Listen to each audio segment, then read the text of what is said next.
नमस्कार, मैं मनीष कुमार भारद्वाज। इस समय पहुंच चुके हैं पवन सिंह के जो शहीद पवन सिंह अभी हाल ही में बताया जा रहा है कि कल ही उनके साथ पता नहीं क्या हुआ, जो कि अभी स्पष्ट नहीं हो पाया है, लेकिन ये बताया जा रहा है कि अब वो इस दुनिया में नहीं रहे। सैनिक प्रकोष्ठ के सारे लोग, जो भी संगठन के लोग हैं यहाँ पर मौजूद हैं। कहीं ना कहीं वो पल क्या होगा, वो पल आंखों के सामने ये देखते होंगे कि जैसे हमारा साथी हमारे साथ अगर रहता है, उनके परिवार अगर छोड़ने जाते हैं, उनके परिवार से मिलने जाते हैं, तो कितना कष्ट होता है। इन परिवार से जानने का प्रयास करेंगे, ये भी एक परिवार का हिस्सा है। सबसे पहले आप लोगों का स्वागत है। मैं Suresh Yadav ji Indian army RT जी 2008 में रिटायर हुआ। वो मैं भी प्रधानपुर का रहने वाला हूँ। और पवन सिंह बहुत होनहार लड़का था। बाप मातारी को तो कष्ट होगा कि मेरा सपूत चला गया, लेकिन हम लोग को गर्व है कि भारत माँ के लिए जो है शहीद हुआ है। और कहीं ना कहीं आप भी सेवा में थे। अक्सर ये देखने को मिलता है अपना साथी जो बचपन से ट्रेनिंग, जब भर्ती होते हैं तो लगातार ट्रेनिंग और साथ रहते हैं। अचानक ऐसी घटनाएं हो जाती हैं तो उनको घर पर ले जाने के बाद परिवार से जब मिलते हैं आप लोग, और फिर जब वापस जाना होता है तो उस समय का क्या सीन होता है? क्या वो उस समय कुछ अभी जैसे परिवार जब आते थे हम लोग फौज से छुट्टी, जी तो वो तो परिवार से खुशहाली होता है। और जाते हैं तो वहाँ जाएंगे तो हम लोग के दिल में भारत माँ के लिए जैसी ड्यूटी मिलेगी बॉर्डर पर कुछ भी, तो अब वहाँ हम लोगों को भारत माँ के लिए हम लोगों को दिखाई देगा। क्योंकि भर्ती हम लोग हुए हैं अपने भारत माँ की रक्षा के लिए, तो हम लोग के दिल के अंदर कोई बात भी हो जाएगा तो हम लोग ये नहीं सोचते थे कि मर भी जाएंगे तो अपने देश के लिए। ये होता है एक सेना का फर्ज, एक जवान का फर्ज, जो अपना फर्ज निभाते हुए कहीं ना कहीं जो भी व्यवस्था होती है उन व्यवस्थाओं को देखते हुए लगातार ये ड्यूटी पर लगे रहते हैं। अभी वो माँ लगातार रो रही थी और ये कह रही थी हम अपने लाल को गोद में खिलाना चाहते हैं। कहीं ना कहीं ये शब्द सुनते हुए शरीर में एक अलग सी जैसे ऊर्जा भी और कमजोरी भी हो जाती है कि उस माँ पर क्या बीतती होगी। जैसे हम लोग तो ये सोचते हैं कि ये परिवार ये शहीद हो गया, खुशी भी होती है, लेकिन उस परिवार पर क्या बीतता होगा, उस बच्चों पर क्या बीतता होगा, वो बहन पर क्या बीतती होगी जो लगातार ये कहती है कि हर एक साल हमारे साथ जब भी आते थे तो हमसे मिलकर जाते थे और कलाइयों में राखी बांधते थे। क्या कहेंगे? ऐसा है, हम लोग सैनिक हैं। हम लोग होली और दीपावली छठ बॉर्डर पर मनाते हैं। सियाचिन ग्लेशियर में, लेह में -20-25 डिग्री पर हम लोग नौकरी करते हैं, एकदम बॉर्डर पर तैनात रहते हैं। और हमारे बाप और माता और पिता यहाँ पर अनाज पैदा करते हैं जो सारे लोग खाते हैं। हम लोग नेताओं का संरक्षण करते हैं बॉर्डर पर।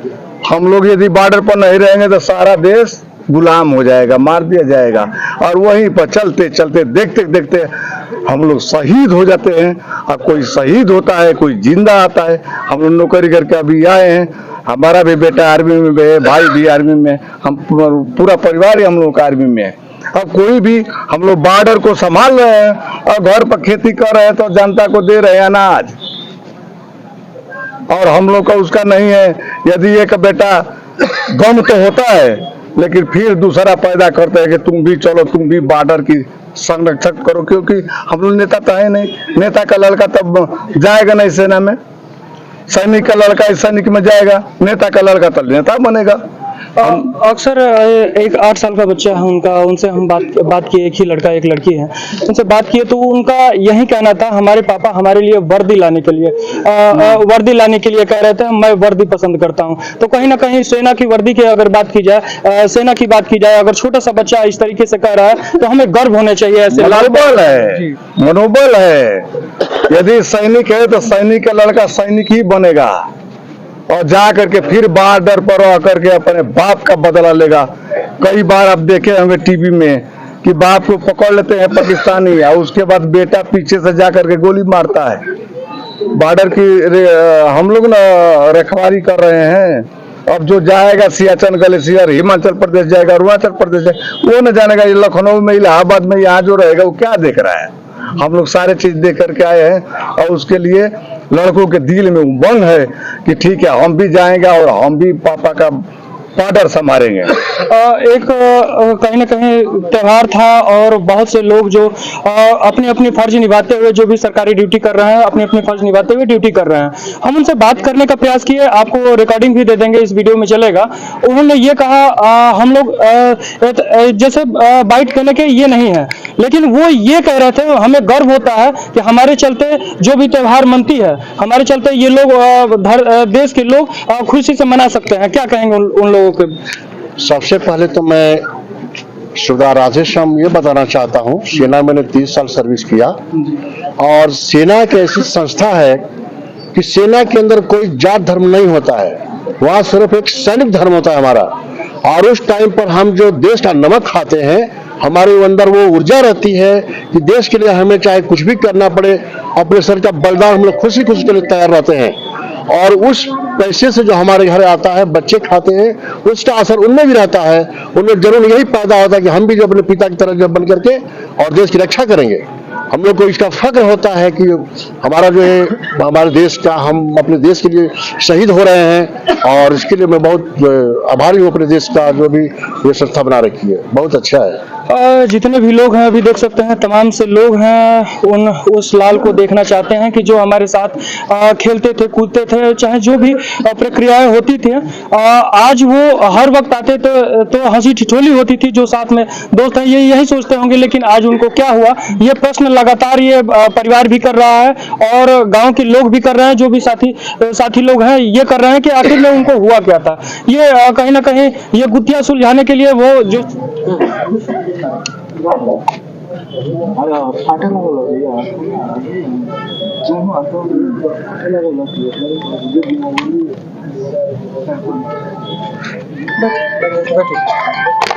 बैठिए।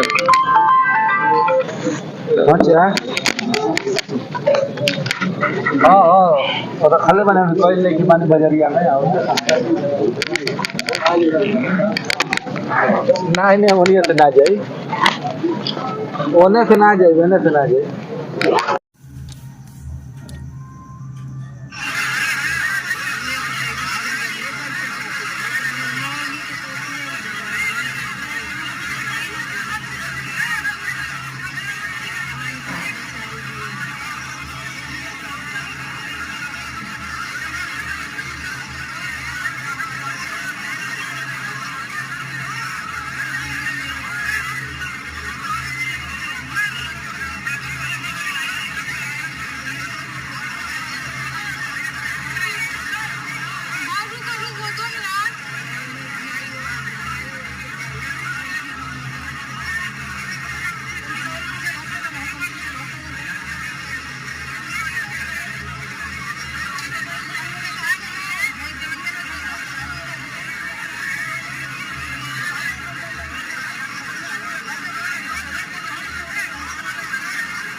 ये रहा जहाँ ढकेला जहाँ कहल ये दिक्कत हो जाएगी।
क्या हो